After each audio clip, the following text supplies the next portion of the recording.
ये Lebanon Syria का border है और सामने इजराइल के टावर हैं। टावर पर छोटे रडार भी लगे हैं, कम्युनिकेशन सिस्टम भी लगे हैं और सर्विलांस कैमरे भी लगे हैं। तभी झाड़ियों में से निकलती है एक स्नाइपर की राइफल और फिर देखिए क्या होता है। पहले रडार पर गोली फायर होती है, फिर कम्युनिकेशन सिस्टम तोड़ा जाता है, फिर सर्विलांस कैमरे पर गोली पड़ती है। यह सब कुछ इजराइल लेबनान बॉर्डर पर हो रहा है। इजराइल डिफेंस का पूरा निगरानी स्ट्रक्चर हिजबुल्लाह ने उखाड़ना शुरू कर दिया है।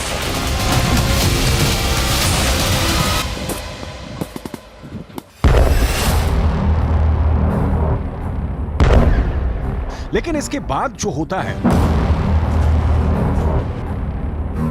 वो नेतन्याहू को डरा देगा। यह हनीता बॉर्डर पॉइंट है। यहां एक मिसाइल निकलती है और सीधे बॉर्डर पर खड़े इजराइल के मरकावा टैंक को फोड़ देती है। एक बार देखिए हमला कैसे होता है।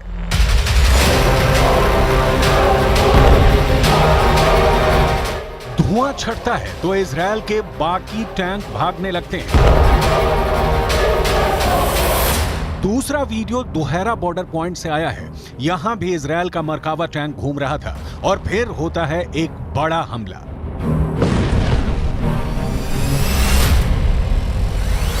Hezbollah anti tank missile fire करता है। मिसाइल टैंक की तरफ बहुत तेजी से बढ़ती है और इजराइल के मरकावा में बहुत बड़ा धमाका होता है।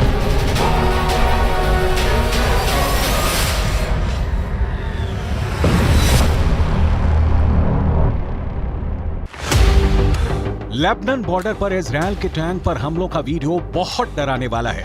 इजरायली टैंक के ऐसे तबाह होने की तस्वीरें जब ईरान पहुंची तो वहां के विदेश मंत्री ने बहुत खतरनाक बयान दे दिया। हुसैन आमिर अब्दुल्लाहियां ने कहा कि अगले कुछ घंटों में इजराइल पर बड़ा हमला हो सकता है। हिजबुल्लाह की तरफ इशारा करते हुए ईरान ने कहा है कि अगर ईरान और लेबनान ने इजराइल को जवाब नहीं दिया तो इजराइल की सेना तेहरान और बेरूत पर कल हमला कर देगी। सूरत तदावुम जनायात जंगी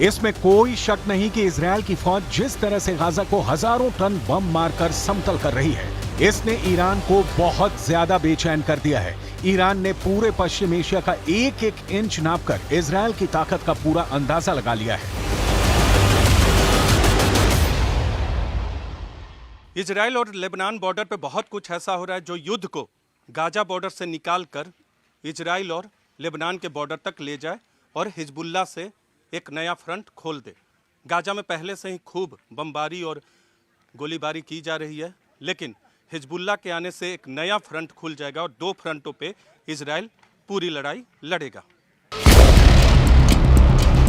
इजराइल पर हमले का खतरा इसलिए बढ़ गया है क्योंकि ईरान के supreme leader Ayatollah Ali Khamenei ने अमेरिका तक को चेतावनी जारी कर दी है।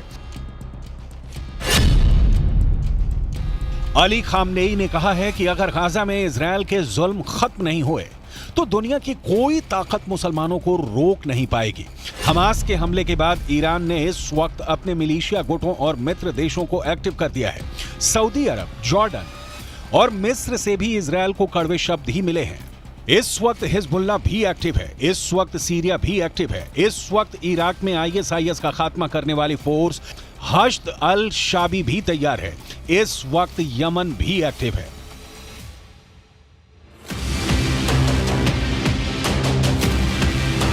सितंबर महीने में ही यमन ने अपनी मिलिट्री परेड निकाली थी और इस परेड में ऐसी ऐसी मिसाइल और ड्रोन दिखाए जो इस इलाके में अमेरिका और उसके दोस्तों को परेशान कर सकते हैं। यमन वो देश है जिसने पिछले 8 वर्षों तक सऊदी अरब और उसके 15 साथी देशों से युद्ध लड़ा, जिस युद्ध में उसके खिलाफ अमेरिका भी रहा, ब्रिटेन भी रहा और इजराइल ने भी यमन के खिलाफ मदद की।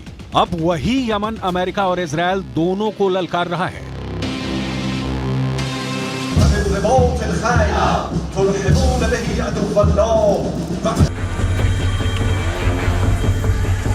युद्ध की ऐसी ललकार, ऐसा गुस्सा, आप इस इलाके को पश्चिम एशिया कहकर बुलाइए, इसे खाड़ी कहिए या फिर मिडिल ईस्ट, नाम कितने भी हों, लेकिन इस वक्त यूक्रेन के बाद दुनिया का सबसे खतरनाक इलाका कोई है तो वो यही जमीन है।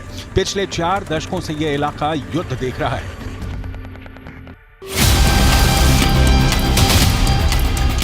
यमन के इस मिसाइल का नाम है तूफान, जो 1000 किलोमीटर की रेंज तक मार कर सकती है।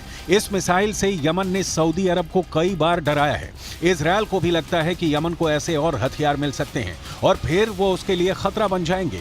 ईरान भी यही डर फैलाना चाहता है। जाहिर है कि इजरायल के लिए ये एक नया फ्रंट साबित हो रहा है। अब गाजा के धमाकों ने हिजबुल्लाह के साथ ईरान को युद्ध में कूदने के लिए तैयार कर दिया है। इसलिए इजरायल और अमेरिका के खिलाफ उसका युद्ध किसी भी वक्त शुरू हो सकता है।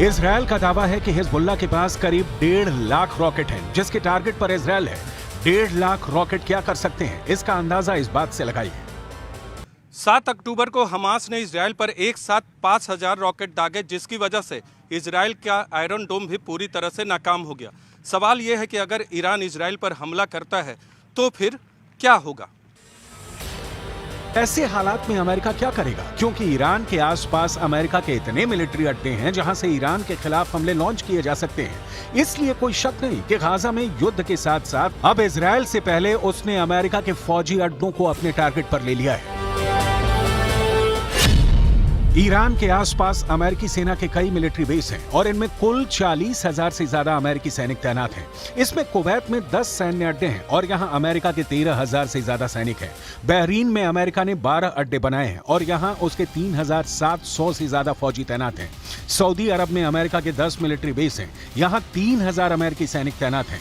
ओमान में अमेरिका के 6 अड्डे हैं, यहां उसके 600 सैनिक तैनात हैं। संयुक्त अरब अमीरात में अमेरिका के 3 अड्डे हैं और यहां उसके 5,000 सैनिक तैनात हैं। कतर में अमेरिका का सबसे बड़ा मिलिट्री बेस है और यहां 13,000 अमेरिकी सैनिक रखे गए हैं। ये वो देश हैं जहां से ईरान बहुत ज्यादा करीब है। लेकिन ये अड्डे भी ईरान की जद में हैं और इस वक्त इजरायल तक उसकी मिसाइलों की रेंज में आ चुका है। ईरान के ड्रोन की रेंज भी बढ़ती जा रही है। अब पश्चिम एशिया के वो इलाके भी उसकी पहुंच में हैं जहां अमेरिका के अड्डे हैं और इस वक्त नेतन्याहू और बाइडन दोनों ईरान की बढ़ती ड्रोन पावर को लेकर काफी बौखलाए हुए हैं। अगर इजरायल और लेबनान बॉर्डर पर युद्ध होता है और इसमें ईरान भी शामिल हो जाता है तो समझ लीजिए इन सभी अड्डों से ईरान पर हमले लॉन्च किए जाएंगे या फिर ईरान इनको अपने मिसाइल अटैक से मिट्टी में मिला देगा। ईरान पहले ही अमेरिका को अपने आसपास बर्दाश्त नहीं कर पा रहा और अब गाजा इजरायल के बीच युद्ध ने युद्ध का एक नया बहाना दे दिया है।